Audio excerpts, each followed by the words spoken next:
You're listening to the Who is Christine Anyway podcast, season 2. Enjoy. Hey, everybody, and welcome back to another episode of Who's Christine Anyway. Today, I am here with Jesse Zuretti, who is not only a composer, a producer, amongst several other amazing things, which I'm sure most of you are aware, but he's also a good friend of mine and really fun. So thank you, Jesse, for coming. It's my pleasure. Also, nobody knows who I am, so let's stop. Like Nobody knows who I am.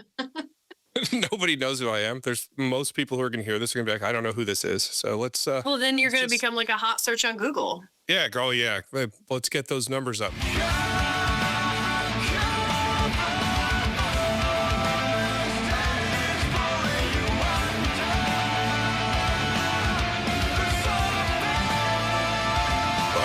Let's before we even start, I want to preface with something we were talking about earlier about Limp Bizkit. You were talking about, yes, they're amazing. I do want to point out that there's something very strange psychologically that's happened about Limp Bizkit and this kind of like resurgence of them. Like I had a screen name on Instant Messenger, LMPBZK0009. I was obsessed with them as a kid. I used to get made fun of by everybody for liking them, including much of the metal community for a long time, right? The thing that's weird is like I liked Limp Bizkit when it made sense, when I was a juvenile boy who was an idiot and thought like, you know, Happy Gilmore was the funniest thing on the planet. And now adults who are in their 30s who didn't like Limp Bizkit when it first happened, like it now, and they see the value of it now. It's like, are you dumb? Like, did something happen as you got older? Like, did you hit your head or something? Like, why is it better to you as an adult when it's truly, because it's always been amazing. That's why. But people, you know, they Barrel of Monkeys style, kind of like, hey, everybody shits on Nickelback and Creed and all these things. Nicolas Cage is hilarious, and everybody just like follows suit. And Limp Bizkit was one of those things. Now Limp Bizkit's cool, so everybody's talking about. So I just wanted to start this podcast on the right foot by standing up for Limp Bizkit and telling all of the tourists of life who only like things when it's okay to like things, you're a fucking wiener. You're a wiener. You should have liked them all along. They were always good. The band is super talented. Fred Durst is hilarious. I agree. Yeah. The end. I think it's super. I don't even think you need to sell it because this is Shark Tank, right? What are we doing?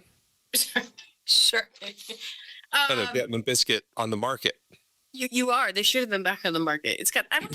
I think they're gonna have an even bigger resurgence because it's one of those things that, like, as a youth, when we heard it, it's like, okay, we're angry, and it's like, nice stuff, but now we're like 30s, 40s, like that era. I don't know, millennials.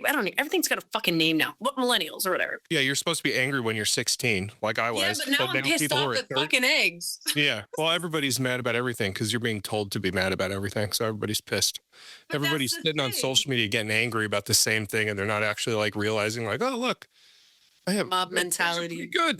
I got a $1,500 phone in my hand. I can answer every question in the world, and I can communicate with people on the other side of the planet instantaneously and send voice messages. And now my thoughts are getting summarized. I have so much to bitch about. Do you watch the news when they put like that portal in New York City, like where you could like, it's like a screen, and then the other screen was in, I think it was like Ireland or the UK. Yeah, I did see that. It was weird. Why was that a thing? Was it just an artistic expression? Or was it like just to remind us that we're poor and we'll never go somewhere prettier? It was a waste of money. It got shut down quick because people were, going on there and being indecent. Yeah, diarrhea shitting on the camera, jackass style. God. Where are those guys? We need more of that shit. I'm so sick of the fucking news. Hey, listen, Steve-O is still like jamming. He's jamming. He's been sober and he does stand up often, I think. Yeah, he's going around happening. He's like Jack, whatever that guy from that inspired Raging Bull. That guy like goes around and like tries, his wife like, would walk him around and like stand him up on stage and have him talk, and she has to like redirect him because he starts drifting off from all the trauma his head has had. That's Steve-O right now. It's like somebody's like parading him around like, yeah, go out there. And he's like, oh yeah, dude. And he's just talking. And it's like, dude, he's making no sense and his teeth are huge. Did you? So I catch like random videos here and then. He had a video, like apparently him and one of his friends or crewmates or whatever they are. They have a thing where, of course, now Steve O's older. He's trying to get his body fixed now that he's kind of gone nuts on it, and all these surgeries, like the busted bones and the plates and the whatever. And they have a contest about who can fight the anesthesia the longest. Wow, that's good for you. Michael Jackson had a fun time with it. Yeah. You're reigning champ. Louise. Reigning loser, really. Yeah. That's awful. That's really awful. Who's Steve-O or Michael Jackson? All of it. Like, really? Like, Yes. I'm thrilled for a nap. I'm not going to fight that shit. You know what, though? Steve-O's pretty cool. He's actually, like, super smart, too. Isn't he from England originally? And his dad was, like, some dude. I'm not quite sure. The part of him that I love the absolute most that really turned my perspective on him, which I don't want to say I had a bad perspective on him, but I was always like, oh, those guys from Jackass and all this other stuff. The part that really turned my perspective was like his journey to adopt Wendy and his work for animals, his philanthropy. Oh, it's a good thing to do after swallowing a goldfish and then vomiting it back up. Or butt chugging beer. Hey, I believe that everybody should have a road to redemption. So I love that he went from being a full tilt knucklehead to trying to do good with his. And that's what everybody should do. You can be a full tilt dumb loser of a person who does stupid shit to get attention, and then if you get popular from it, do good stuff with it. That's an awesome thing to do. And you can start by doing good stuff by liking Limp Bizkit. You can like Limp Bizkit, but make sure you do good things for animals. They deserve it the most. I agree with that. Like obviously I don't have a voice and like, all that other stuff. It's just that story was amazing. And he does do a lot of other work with shelters and stuff as he goes to towns, and like the amount of compassion that he has shown. And, I don't want to say like the growth of the person because I haven't sat down with him and stuff, but when you see how he's developed into a certain way, I mean, versus Bam Margera, it's like the, black and white, night and day, I agree with you. Somebody's propping him up probably or whatever. But at the same time, sometimes it's just sad to watch your friends go through hell. But like when Ryan Dunn had the accident, it really kind of defined each of those people. Totally. That's a really kind of wake up moment. Yeah. And how do you not have a wake up from that? But you couldn't have a near death experience with any of those guys because they do that all the time. So you needed an actual death experience to wake them up. Oh God. I feel like that's the group of people I'd be screaming like, we're gonna die. And they're like, no, really, I've done this before. It's fine. Like it's just gonna bleed for a while. It's only gonna hurt for a few seconds. Here I am. I'm a composer and I'm talking about all this shit, and I really have no authority on anything we're talking about. I actually rather enjoy this because everybody, the composition is amazing. Like oh my God, your tenure is phenomenal. Your discography highlights are fantastic. Thank you. Binary Code was amazing. Is amazing. That kind of thing. It's one of those things that exists that, especially with you emphasizing the importance of authenticity and genuine connections in the music industry. Yeah, and in any industry, just be good. I mean, tell people to be smart. Same thing. Be genuine. Wish him one. Networking will get you indoors that degrees won't. I think I said that in a previous podcast too. It's one of those things where it's like, my shit. Yeah. Well, I mean, I was 14 when I started. I didn't even have I barely had lunch money. I think you just have to care a lot. Yeah. Yeah. So it's one of those things where it's,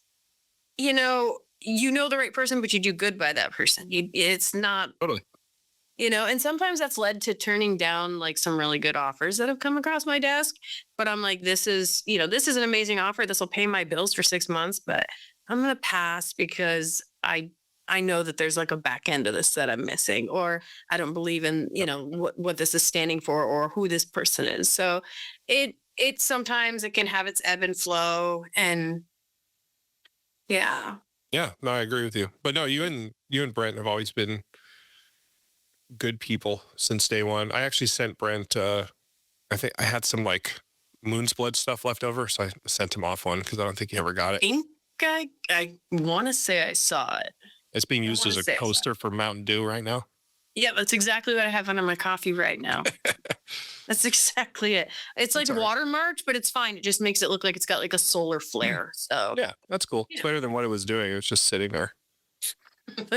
I collect trinkety shit like that, so I always appreciate stuff like that. Like, I think every NAM that I've gone to, I'm always just telling people, I'm like, here's I'll pick up a random pamphlet or a random anything and just be like, yeah, everybody just sign it or write something or like, Yeah.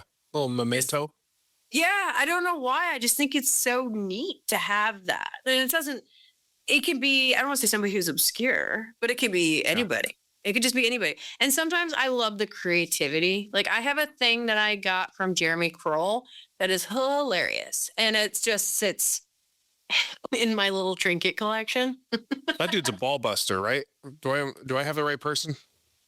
He is a ball buster. He's talented. I like that. I like the iconoclast personalities in the music world because there's so little of it.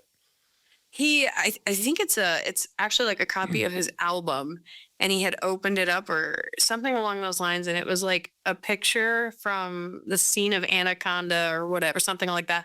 And there was like he had somehow changed the words to, hey, we got you this CD by fighting a giant snake in the woods into a pit. And it was like, it doesn't just say like, hey, here you go, have a great day, da da da. It's a great big story about how him and Ice Cube and Brett wrestled the snake to give me this CD. And I'm like, hell yeah. What the I hell? like the weird shit. This sounds so made up. It's real though. I'm gonna now everyone's gonna be like, prove it. I'm like, great. Now I'm on SEO. But it's one of those things where I have all these collections of like little things that like That's cool. I love that. Like fan art. I love fan art. I love when people like draw random things on napkins and they just give it to me, which sounds really weird. Oh my God, I am getting really weird. You thought you were weird by Limp Bizkit, and I'm just like, write my name on a napkin. Like I never thought I was weird for Limp Bizkit. I thought I was a loser because I was a loser when I liked them. No. Who the hell ever called you a loser for liking If you're Limp Bizkit as a child? 16, if you're 13 or whatever I was, 12, and you think you're not a loser, you're the biggest loser of them all. That's science. Jinko That's jeans, in a ball chain necklaces. No, I didn't do that, but it doesn't even matter. It's just that decision, it's like that choice. That's all spiky hair, losers, maybe dude, they're all frosted tips. stupid. They're all dumb. Everybody's like, my kid's so smart. Yeah, no, they're not. No, they're not. I know you think that they're really dumb compared to a grown ass person who's been alive for 40 years. I 100% agree. And it sounds crazy because I have kids, but, I love my children. I tell them this all the time. Sure they're lovely. I love them for you. I love you're like, I love them secondarily. Yep. It's one of those things where it's like, when they start talking especially when I have to like kick into mom mode, I'm like, listen, I remember when I knew everything. I know fucking nothing. Here you are. Yeah, I'm like, let me be clear. Here you are knowing everything now, right? Yeah, but when you're that young, you swear you know. Like, oh, I know. It's fine. It's that level of confidence that's crazy. Like going to Montreal to work tour, completely breaking off from my friend group. Cell phones weren't a thing.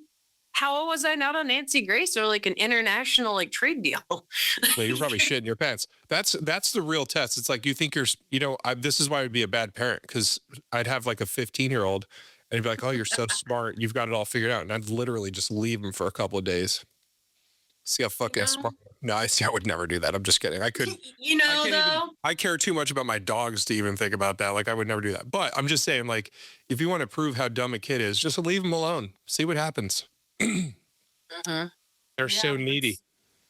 They kind of are, and it's kind of. But when you hear the word dumb, people think automatic negative connotation. Like we're like, we hate children. It's like, no, dumb as in like, I swear I doubt this was a good idea. And it's like, let me reverse this. This made sense in your head. We were all once children is the thing. You can't have, there's not this like, like I was born 38 years old and I don't know what it's like to be a kid. It's like, no, we've all been there. So we all know what it's like being that age. And if you look back at yourself when you were 13 and you think that you were cool and you had it together and you had everything figured out, you're a fucking idiot. Ooh, yeah. See, like as a teenager, it's funny is in like high school. So like I don't want to say I look normal now. I say normal. I look to my grandmother's standard now. When I was in high school, I had short black spiky hair and like faux hawk, and I looked like the dark haired girl from Tattoo. And my best friend had like bright red hair, so she looked like it was unintentional. And Tattoo, what the hell is that? I'll like include a photo in a text thread for you. So like, did the girl duo, the two girls? Yes, but it wasn't intentional. She just, her mom. They colored their hair red. It looked cute. And then Russian? me, I was forever cutting my hair and spiking my hair with Elmer's glue. And I was just like dark eyeliner. I looked like Fallout Boy's like aborted fucking merch guy. Like Whoa, dude. there was Careful. Fallout Boy was he was almost aborted. He fell out all right. There's That's where he got his name. No, isn't it from The Simpsons? I can't remember. Yeah, Fallout Boy. I have a comic book. Yes. Actually it slammed. was. Yeah. I used to watch The Simpsons every day at 4. You're right. Fall Out Boy was the comic. Don't you hate when people do that? They ask a question when they already know? It's like, just have the courage to say that you're certain the information is what it is. I need to work on that. I will have you know, my family is entirely passive aggressive, so you are well matched. See, I'm not passive aggressive. I'm like full tilt aggressive, but in the nicest way possible. But so yeah, my hair. So I would sometimes it'd be black. Most of the time it was like jet black. Sometimes I'd go blue black, and then like I was always cutting it. So I had this really kind of punk rocky edge looking to myself, and everybody there had like really. It was the Abercrombie and Fitch era. There was like a statement of look, and I was so like way out there. Maybe I had blue hair, maybe I want pink, maybe I want this. And it's so funny because now I'm an adult and I've got like just blonde normal. I don't say blonde normal hair. I've got just, the hair and just nothing too crazy. And they're all like, check out my hair. It's a unicorn fade. And I'm like, well, what the fuck? Like, yeah. I went through all that bullying to be right. Oh, yeah. I talk about this all the time. I used to use, Fuck. not that I don't really give a fuck because I don't care about people all that much, honestly. Like I'm happy with what I have. My people are great. I don't give a fuck about external people, but it does like, it strikes a chord, that it's like, I mean, I can't even imagine what it's like to feel like this in other aspects of culture, but like, I used to like identify somebody who I might get along with, who might understand me a little bit by like, oh, you have like colored hair, you have gauges, you have tattoos, you're wearing a shirt that I can't read. Now it's like, you have all that, but you're a hashtag basic witch. So it's like, you don't actually have a personality whatsoever. You just saw this shit. Well, let's be clear. The pandemic completely homogenized the world. There's like 10 different types of people at this point now. It's like gone from being like there are different people all over the place to there are very similar people everywhere. It is what it is. I don't give a fuck. I love life too much to care about any of that shit anymore. But know that me 10 years ago is spiteful about it, just like you are. I just couldn't understand it. Like the amount of effort it must have taken to dislike me based on my, appearance of being more punk rock, more edged out. And then to turn around like as an adult and they go, how did you do that with your hair? Yeah. And I'm like, glue. Keep listening for the next part of this episode. Visit www.whoischristineanyway.com for access to all the social media links and additional podcast episodes. A special thank you goes out to Jesse Zuretti for appearing on this episode. I hope he comes back on soon to continue the conversation. Also, thank you to the audience for listening. It's greatly appreciated.